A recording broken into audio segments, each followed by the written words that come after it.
Right ఇక ఒంగోలులో situation ఇంకా టెన్షన్ గానే ఉంది. నిన్న రాత్రి టీడీపీ వైసీపీ శ్రేణుల మధ్య తలెత్తిన గొడవ ఈ పరిస్థితులకు దారితీసింది. బాలనేని కోడలు ప్రచారాన్ని అడ్డుకోవడం కారణంగా తలెత్తిన ఘర్షణతో ఏపీ రాజకీయం అంతా ఒంగోలుకు చేరినట్లయింది. ఇక తాజాగా బాలనేని ఇంటికి చీరాల ఎమ్మెల్యే బలరాం, ఎమ్మెల్సీ పోతుల సునీత చేరుకున్నారు. టీడీపీ మాజీ MLA Damacharla Janardhan and co కావాలనే గొడవలు సృష్టిస్తున్నారని మండిపడ్డారు. నిన్న రాత్రి సమతానగర్లో బాలనేని శ్రీనివాసరెడ్డి కోడలు కావ్యారెడ్డి ఎన్నికల ప్రచారం నిర్వహిస్తున్నారు. వాలంటీర్లతో ప్రచారం నిర్వహిస్తున్నారని ఓ అపార్ట్మెంట్లోని మహిళలు ప్రశ్నించారు. దీంతో వైసీపీ టీడీపీ శ్రేణుల మధ్య గొడవ మొదలైంది. అది కాస్త తీవ్ర ఘర్షణకు దారితీసింది. ఈ దాడిలో పలువురికి గాయాలయ్యాయి. విషయం తెలుసుకున్న పోలీసులు ఘటనా స్థలికి చేరుకుని వారిని అక్కడి నుంచి చెదరగొట్టారు. అయితే అక్కడితో ఇష్యూ సమసిపోయిందనుకున్నారు. కానీ ఒంగోలు టీడీపీ అభ్యర్థి జనార్దన్ ఎస్పీ ఆఫీసును ముట్టడించారు. టీడీపీ కార్యకర్తలపై దాడికి పాల్పడిన వ్యక్తులను అరెస్టు చేయాలని డిమాండ్ చేశారు. అదే సమయంలో బాలనేని శ్రీనివాసరెడ్డి ఎస్పీ ఆఫీసుకు చేరుకున్నారు. దీంతో మళ్లీ ఉద్రిక్తతలు మొదలయ్యాయి. ఆ తర్వాత అదే సీన్ మళ్లీ ఒంగోలు రిమ్స్ హాస్పిటల్ వద్దకు చేరింది. రిమ్స్లో చికిత్స పొందుతున్న టీడీపీ వైసీపీ కార్యకర్తలను పరామర్శించేందుకు జనార్దన్ బాలనేని వెళ్లడంతో మళ్లీ ఉద్రిక్తతలు నెలకొన్నాయి. దీంతో అడిషనల్ ఎస్పీ నాగేశ్వరరావు ఇరు పార్టీల నేతలపై లాఠీచార్జ్ చేశారు. అప్పటికే అక్కడ మోహరించిన బీఎస్ఎఫ్ బలగాలు పరిస్థితిని అదుపులోకి తీసుకున్నాయి. ఒంగోలు ఇష్యూపై టీడీపీ జాతీయ ప్రధాన కార్యదర్శి నారా లోకేష్ ట్విట్టర్ వేదికగా స్పందించారు. వైసీపీని దారుణ పరాజయ భయం వెంటాడుతోందని విమర్శించారు. ఓవైపు ఫేక్ ప్రచారాలు, మరోవైపు దాడులతో తెగబడుతోందని ఆరోపించారు. బాలనేని అనుచరులపై ఎన్నికల అధికారులు కేసు నమోదు చేయాలని లోకేష్ డిమాండ్ చేశారు. ఓటమి భయంతోనే వైసీపీ హింసా రాజకీయాలకు పాల్పడుతుందని టీడీపీ అధినేత చంద్రబాబు విమర్శించారు.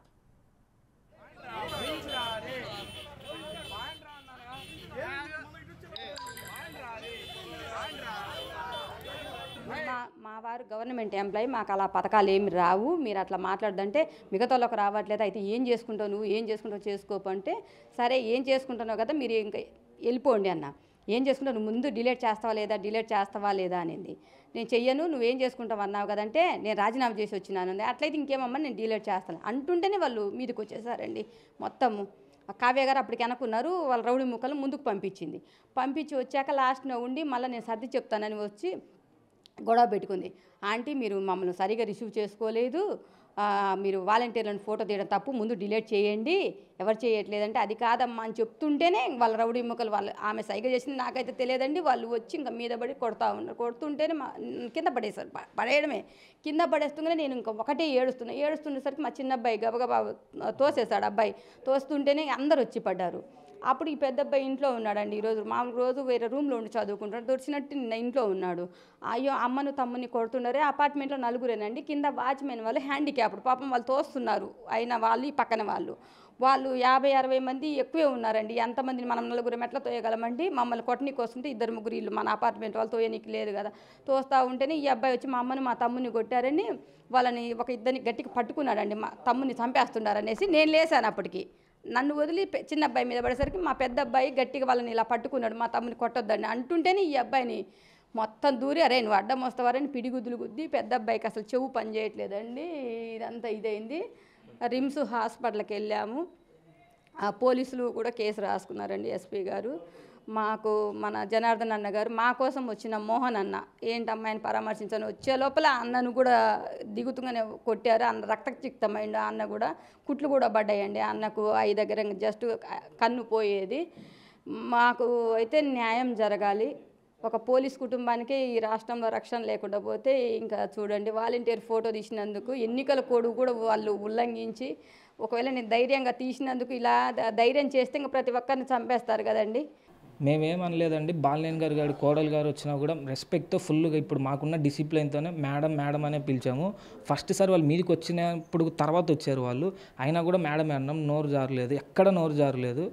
అయినా కూడా అంతే గ్లడ్జ్తో అక్కడ వచ్చి కొట్టిన వాళ్ళు ఒక్కరు కూడా మాకు తెలియదు. ఎందుకంటున్నానంటే వాళ్ళంతా అదే వేస్ట్ బ్యాచ్, మనం క్లియర్గా చెప్పుకోవాలంటే పనికిరాని వాళ్ళు. మేము అలా వాళ్ళతో ఉండం కాబట్టి వాళ్ళు ఎవరో కూడా మాకు తెలియదు సరిగ్గా. నార్మల్గా తిరిగే వాళ్ళు అయితే తెలుస్తుంది, అలా దాడి చేశారు. అండ్ సేమ్ ఇప్పుడు నేను నిన్న బాలినేని గారు మాట్లాడింది చూశాను. ఒక సామాజిక వర్గాన్ని అలా మెన్షన్ చేస్తున్నారు. అలా అనేది మనం నిజాయితీ గల మనుషులకి ఎవరికి ఉండదు. వీళ్ళ ఉపయోగాల కోసం అలా చేస్తున్నారు. చిన్నప్పుడు నా క్లోజ్ ఫ్రెండ్ రెడ్డి, ఇప్పుడు క్లోజ్ ఫ్రెండ్ 6 ఏళ్ళ నుంచి తిరుగుతున్న అబ్బాయి ముస్లిం అబ్బాయి. మాకు క్యాస్ట్ ఫీలింగ్స్ ఇవేమి ఉండవు. కలిసి ఉన్నప్పుడు అందరం బాగుంటాం. వాళ్ళ ప్రయోజనాల కోసం పోయినసారి ఎలాగైతే ఎలక్షన్స్ అప్పుడు ఇది చేసి వాడుకున్నారు, ఇప్పుడు అలానే చేశారు. రైట్, ఇక ఒంగోలులో సిచ్యువేషన్ ఇంకా టెన్షన్ గానే ఉంది. నిన్న రాత్రి టీడీపీ వైసీపీ శ్రేణుల మధ్య తలెత్తిన గొడవ ఈ పరిస్థితులకు దారితీసింది. బాలినేని కోడలు ప్రచారాన్ని అడ్డుకోవడం కారణంగా తలెత్తిన ఘర్షణతో ఏపీ రాజకీయం అంతా ఒంగోలుకు చేరినట్లయితే ఇక తాజాగా బాలినేని ఇంటికి చీరాల ఎమ్మెల్యే బలరాం, ఎమ్మెల్సీ పోతుల సునీత చేరుకున్నారు. టీడీపీ మాజీ ఎమ్మెల్యే దామచర్ల జనార్దన్ అనుకో కావాలనే గొడవలు సృష్టిస్తున్నారని మండిపడ్డారు. రైట్, ఇక ఒంగోలులో నిన్న రాత్రి వైసీపీ టీడీపీ కార్యకర్తలు కొట్టుకోవడంపై ఎన్నికల సంఘం సీరియస్ అయింది. వైసీపీ అభ్యర్థి బాలినేని శ్రీనివాసరెడ్డి కోడలు కావ్య ఎన్నికల ప్రచారం చేస్తుండగా ఓ అపార్ట్మెంట్లోని మహిళలు అడ్డుకునే ప్రయత్నం చేశారు. 2 వర్గాల మధ్య మాట పెరిగి 2 పార్టీల మధ్య ఘర్షణగా మారింది. దీనిపై ఎన్నికల సంఘం తీవ్ర ఆగ్రహం వ్యక్తం చేసింది. ఐపీఎస్ అధికారి దీపక్ మిశ్రాను విచారణ అధికారిగా నియమించారు.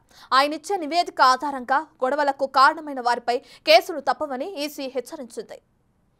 రైట్, ఇక ఇదే అంశానికి సంబంధించి మరింత సమాచారాన్ని మా ప్రతినిధి జయరాం అందిస్తారు. సో జయరాం, ఒంగోలులో నిన్న రాత్రి నుంచి వైసీపీ టీడీపీ కార్యకర్తల మధ్య జరుగుతున్న గొడవను చూస్తూనే ఉన్నాం. ఇప్పటికే ఈసీకి కంప్లైంట్ వరకు వెళ్ళింది. దీనికి సంబంధించి ఎటువంటి చర్యలు తీసుకోనున్నారు?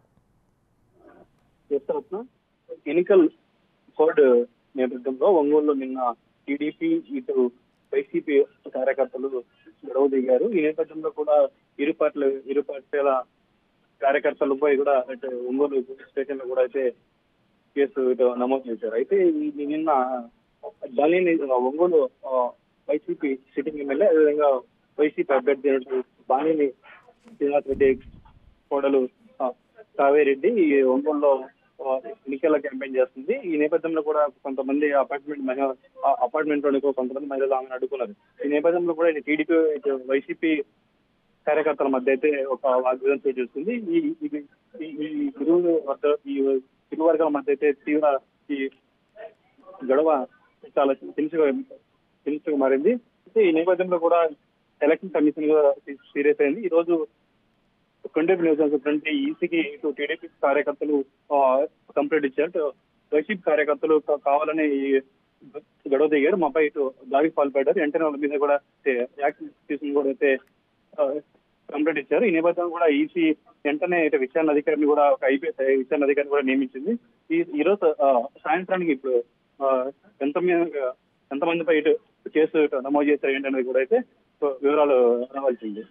రైట్ జయరాం, అయితే ఇప్పటికే చూసుకుంటే అటు బాలినేని కుటుంబం కావాలనే ఇటు గొడవలకి తెరలేపుతుందని చెప్పి కూడా టీడీపీ వర్గాలు ఆరోపిస్తున్నాయి. అయితే వైసీపీ వాళ్ళు మాత్రం ఎమ్మెల్యే దామచర్ల జనార్దన్ అనుకో కావాలని గొడవలు సృష్టిస్తున్నారని కూడా చెప్పడం మనం చూస్తూనే ఉన్నాం. ఇక ఏదేమైనప్పటికీ ఎవరైతే తప్పు చేశారో వారిపైన ఖచ్చితంగా కేసులు నమోదు చేస్తామని కూడా ఈసీ చెప్పడం కూడా మనం చూస్తూనే ఉన్నాం. అయితే ప్రస్తుతం అటు ఒంగోలులో ఏ విధంగా ఉన్నాయి పరిస్థితులు? ఇప్పటికైనా సద్దుమణిగాయి అంటారా? నిన్న అర్ధరాత్రి వరకు కూడా 2 పార్టీల నేతలు ఇటు ఒంగోలు రింగ్స్ వద్ద అయితే ఒక హై డిమాండ్ సృష్టించారు. ఈ ఇరు పార్టీ నేతలు ఇటు రోడ్డుపైకి ఒక హంగామా సృష్టించారు. ఈ నేపథ్యం కూడా ఇటు స్థానిక పోలీసులతో పాటు అదేవిధంగా ఇప్పుడు కేంద్ర బలగాలు కూడా ఇక్కడ ఒంగోలు ఉన్నాయి. ఈ నేపథ్యంలో కూడా మొత్తం కూడా ఇక్కడ సిచ్యువేషన్ మొత్తం కూడా అయితే అర్ధరాత్రి 2 గంటల సమయంలో మొత్తం కూడా సర్దుమైంది. ఈ నేపథ్యంలో ఈ రోజు చూసినట్లయితే ఒకరిపై ఒకరైతే కామెంట్స్ చేసుకున్న పరిస్థితి ఉంది. ఈ నేపథ్యంలో మొత్తం కూడా ఒంగోలు మొత్తం కూడా ఒక 144 సెక్షన్ అమలుకి తీసుకొచ్చి ఎక్కడ ఎటువంటి ర్యాలీలు మిగతా ఆంక్షలు ఇచ్చిన పరిస్థితి ఒంగోలు చూస్తున్నాం. Right, thank you Jayaram.